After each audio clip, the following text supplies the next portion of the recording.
शुरू करता हूँ अल्लाह पाक के बाबरकत नाम से जो बड़ा ही मेहरबान नहायत ही रहम वाला है। आप देख रहे हैं CTV और मैं हूँ तारिक उस्मानी।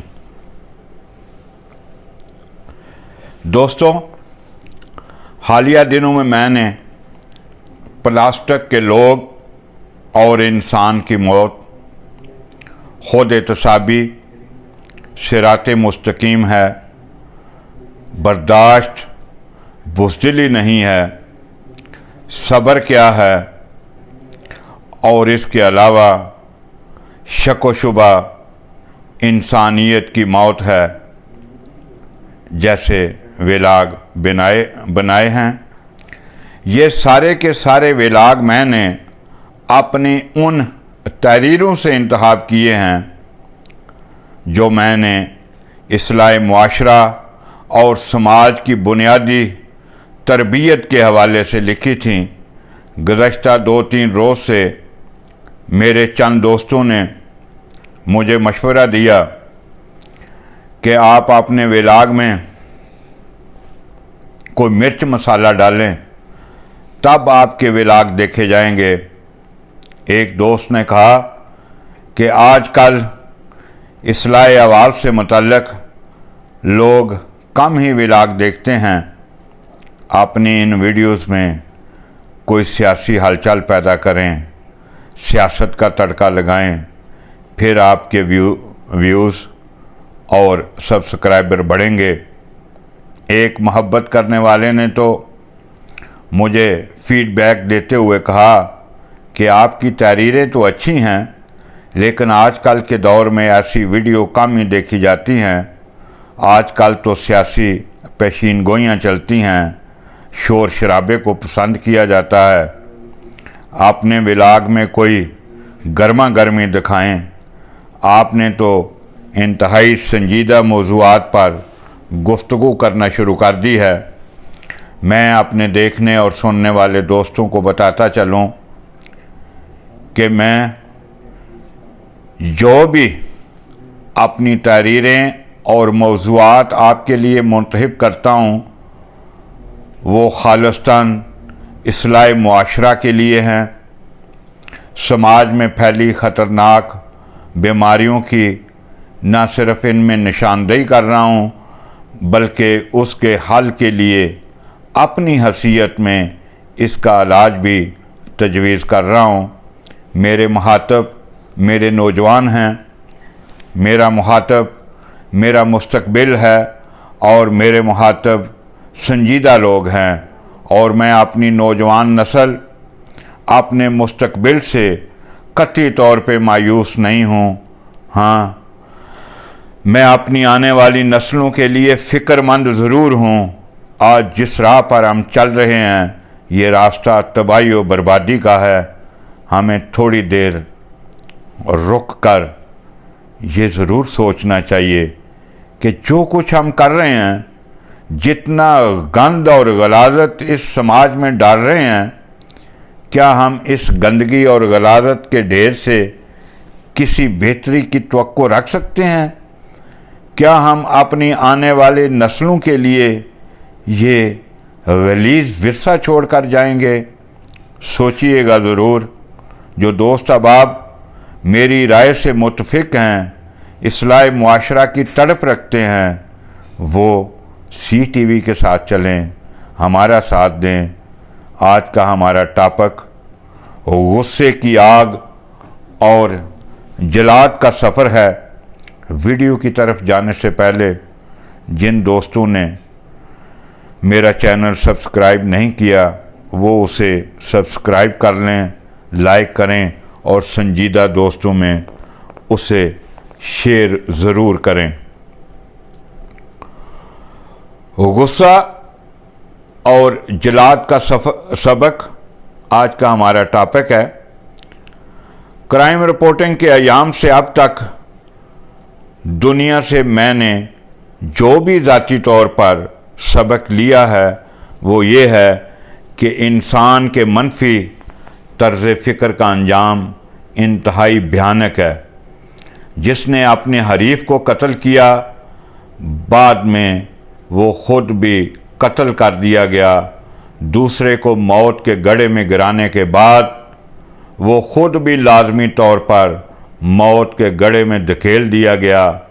अनगिनत कत्ल के वाक़यात की जो मैंने रिपोर्टिंग की और बाद अज़ां जिनकी पुलिस ने तफ्तीश की, तो उन सब में बल्कि अक्सरियत में ये राज खुला कि मकतूल ने कई साल पहले किसी ज़ाती रंजिश की बना पर गुस्सा में आकर एक शख्स को कत्ल कर दिया था। अब बदले की आग में मकतूल के लवाकिन ने इंतकाम लिया है। कत्ल के मुजरम की तख्तादार पर लटकी लाश से सबक सीखना चाहिए। एक शख्स ने गुस्से में आकर दूसरे शख्स को गोली मारकर कत्ल कर दिया था। ना मकतूल की मौत खुदा की फितरत के मुताबिक हुई, ना ही कातिल का अंजाम खुदा के भेजे गए फरिश्तों के ज़रिए हुआ। कातिल की ज़िंदगी का ख़ात्मा एक जलाद के ज़रिए हुआ। कातिल की ज़िंदगी का ख़ात्मा एक जलाद के हाथों हुआ, मगर अफसोस कोई इससे सबक नहीं लेता। मेरे बहुत ही प्यारे दोस्त शहजाद मलिक बड़े मंजे हुए सहाफ़ी हैं, इस्लामाबाद में BBC उर्दू के लिए काम करते हैं। आज मैं कई साल पहले से उनके शायाशुदा तहरीर पढ़ रहा था, जिसमें एक सरकारी जलाद कातिल को फांसी पर लटकाए जाने से पहले का तरीका बता रहा था। जलाद बताता है कि फांसी देने से एक दिन पहले मुजरम के कपड़े उतारकर उसका वज़न किया जाता है और वज़न के मुताबिक मुजरम के गले में फांसी डालने वाले रस्से को तैयार किया जाता है। फांसी से पहले मुजरम को काले कपड़े पहना दिए जाते हैं, जो उसकी मौत के बाद उतार लिए जाते हैं। कम वज़न वाले के लिए लंबा, जबकि ज़्यादा वज़न रखने वाले के लिए छोटा रस्सा तैयार किया जाता है, जो उसके गले में डाला जाता है। रिपोर्ट में जलाद के मुताबिक तख्तादार पर चढ़ाए जाने के बाद जब नीचे से तख्ता खींच लिया जाता है, तो कम वज़न वाले मुजरम का दम निकलने में 8 से 10 सेकंड लगते हैं, जबकि भारी बार कम वज़न वाले मुजरम का दम निकलने में 2 से 3 सेकंड लगते हैं। अगरचे इस अरसे में मुजरम का दम निकल चुका होता है, वो मर चुका होता है, लेकिन जेल कानून के मुताबिक उसे आधे घंटे तक मज़ीद तख्तादार पर लटकाया जाना ज़रूरी है। 20 मिनट बाद फांसी के वक़्त मौका पर मौजूद जेल का डॉक्टर मुजरम की मौत की तस्दीक के बावजूद भी उसे 10 मिनट तक मज़ीद तख्तादार पर लटके रहने का हुक्म देता है। आधा घंटा पूरा होने के बाद लाश को तख्तादार से उतारा जाता है, जिसके बाद उसके कपड़े तब्दील कर दिए जाते हैं और तमाम कानूनी तकाज़े पूरे कर लेने के बाद मुजरम की लाश वर्सा के हवाले कर दी जाती है। अगर किसी मुजरम का फांसी लगने वाले शख्स का वर्सा लाश लेने ना आए, तो उसे अमानतन करीबी कब्रिस्तान में दफन कर दिया जाता है। सोच बदलो, ज़िंदगी बदलो में गुस्से को इंसान की मनफी और पस्त सोच से ताबीर किया गया है।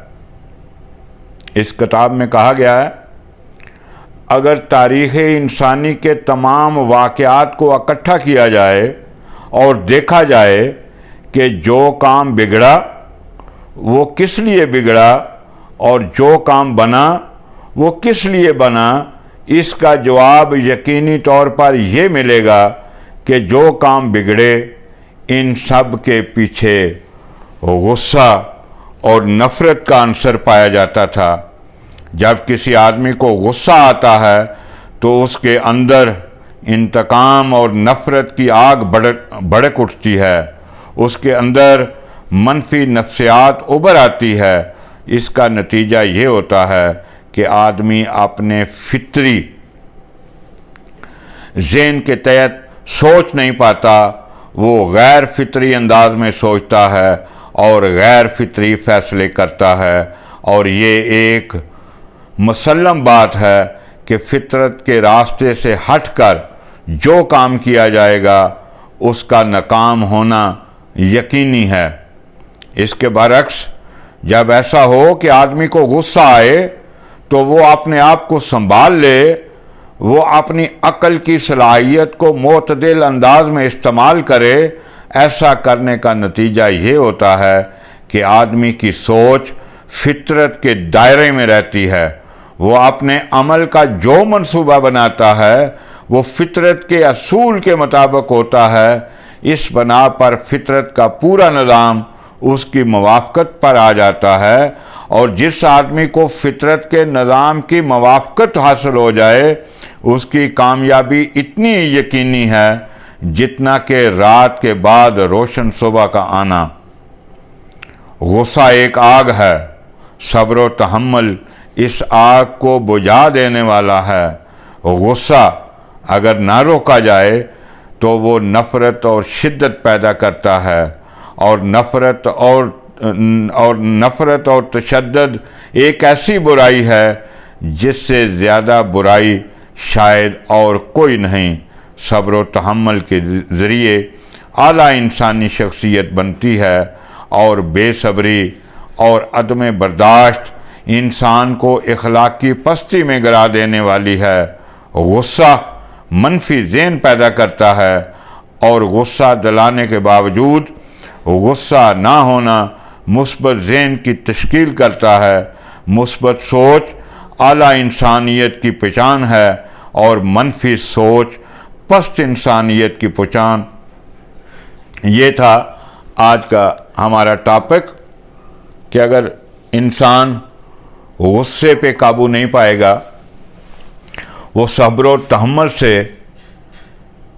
तहम्मुल का मुज़ाहरा नहीं करेगा, तो वो नफ़रत की आग में जल जाएगा। और जलने का अंजाम मैंने जलाद के सबक से आपको दिया है। दोस्तों, हमेशा रोज़ाना की बुनियाद पे मैं अपने मुल्क के 4 करोड़ के करीब सैलाब में डूबे लोगों की बात कर रहा हूँ। उनकी मदद कीजिए, उनको आपकी मदद उनको अपने पाँव पे खड़ा करेगी। आज आप उनकी मदद करेंगे तो वो कल आपकी मदद के लिए आएंगे। और मैं बात कर रहा हूँ मुल्क के किसान और काश्तकार की, जो इस वक्त सबसे ज़्यादा मुतासर है। इन लोगों की मदद कीजिए।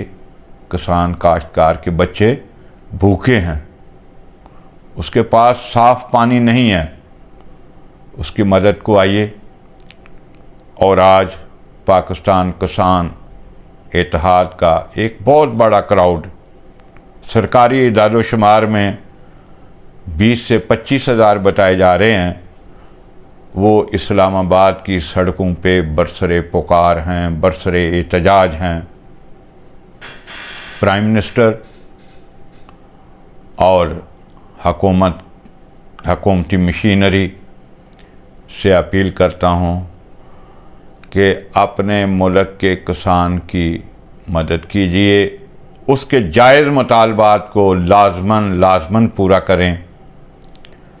किसान जो सैलाबों में डूब चुके हैं वो तो तबाह बर्बाद हो चुके हैं। बचने वाला किसान, ये पंजाब के जो एरिए का किसान है, साउथ पंजाब का, उसकी भी हालत बहुत बुरी है। और ख़ास करके ये बरानी एरिए का किसान, रावलपिंडी डिवीज़न और कुछ गुजरांवाला डिवीज़न और गुजरात डिवीज़न अब नया बना है, तो इसका बरानी किसान वो भी बदहाल है। उसको आगे हमने अक्टूबर में 15 अक्टूबर से लेके 15 नवंबर तक गंदम की बुआई है और किसान की आज एक दुहाई है, उसको डीएपी नहीं मिल रही, उसको यूरिया नहीं मिल रही। अगर मिल रही है तो वो 10 गुना ज़्यादा रेट्स पे मिल रही है। ये किसान आपके लिए, आपके बच्चों के लिए, आपकी फैमिलियों के लिए खुराक का बंदोबस्त करते हैं। जो डूबे हुए किसान हैं उनकी भी मदद कीजिए और जिनको अल्लाह ने बचा लिया उनकी भी मदद कीजिए। इस वक्त इस्लामाबाद की सड़कों पे बरसरे एहतजाज हैं, बरसरे पुकार हैं, इनकी भी मदद कीजिए, उनकी भी मदद कीजिए। बहुत शुक्रिया। अल्लाह हाफ़िज़।